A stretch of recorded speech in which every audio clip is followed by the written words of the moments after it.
Move fast, take risks. It's okay to try big things. You're better off trying something and having it not work and then learning from that than having not done anything at all.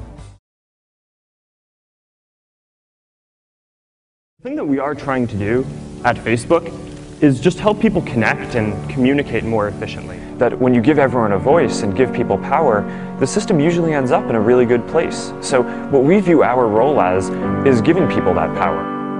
I started Facebook when I was 19, right? So I was just a kid, right? And I knew nothing about business and nothing had ever been written about me. So a lot of these experiences along the way have been really new, and it took me some getting used to. We really believe that if you give people the right tools and you give people permission and control over who they want to share it with, then over time they will share more information. Just because it creates value for them to be able to build out their identity and communicate with all these different people.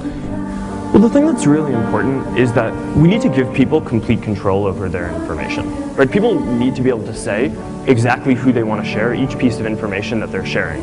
You know, when you have a website, just having someone be able to come and log in gives you some information about them and some context on who they are, but through things like Facebook Connect, you can really understand who the person is and be able to tailor your product to it. And I think it really comes down to what the core need is that the service is addressing, which is that people want to stay connected with their friends and family. Everyone has friends and family. Everyone is part of a community. People want to see what's going on with the people in their community.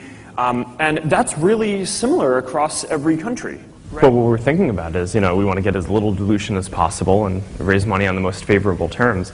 And we're building this relationship with Microsoft, and we have this ad relationship. We're doing several other things, and they wanted to buy a piece of the company, so we just discussed this, and this is what made sense. Really young, so I have to be thinking about the long term, and how this stuff is going to play out. And I think that the way that you achieve the best long-term value is by building real value in the world. Are we actually helping them achieve their goal of understanding the world?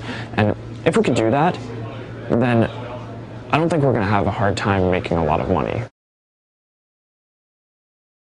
If you think about it, when you go to have a conversation with someone, if you know something about them going in, the more you know, the better of a conversation you can have, the better of kind of an interface you can have and you can provide. Now, I don't think the products and marketing are really any different, right? The more you're able to customize and personalize the products that you offer and the marketing that you have, I just think that the more effective it's going to be. When I got started in 2004, there was really no question I was going to build a website, right?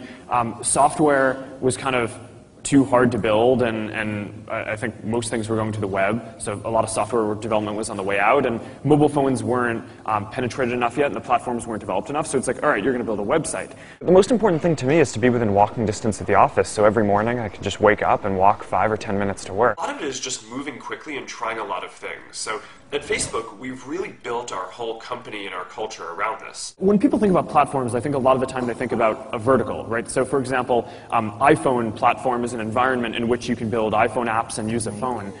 The type of platform that we're trying to build is horizontal in that it spans across all of these, right? We're trying to build an environment where people can build people-centric applications and design stuff in this personalized way everywhere. Whether it's on the web, on Facebook, on your own websites, in mobile applications, across all platforms. We have this tradition of having hackathons, which are events where all of our engineers and really the whole company get together and stay up all night just building things. In economics, there's the concept of elasticity, right? When the efficiency of doing something goes up, the demand for it goes up. And I think that this applies not only to how people use Facebook, but to how marketing is going to work and how development is going to work as well, right? The easier it is to build products, the more people build products. The more effective the marketing gets, the more people are going to advertise.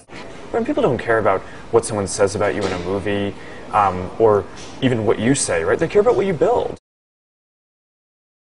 Famously, Zuckerberg's little college campus networking site grew so fast, he was offered $1 billion by Yahoo 2 years later.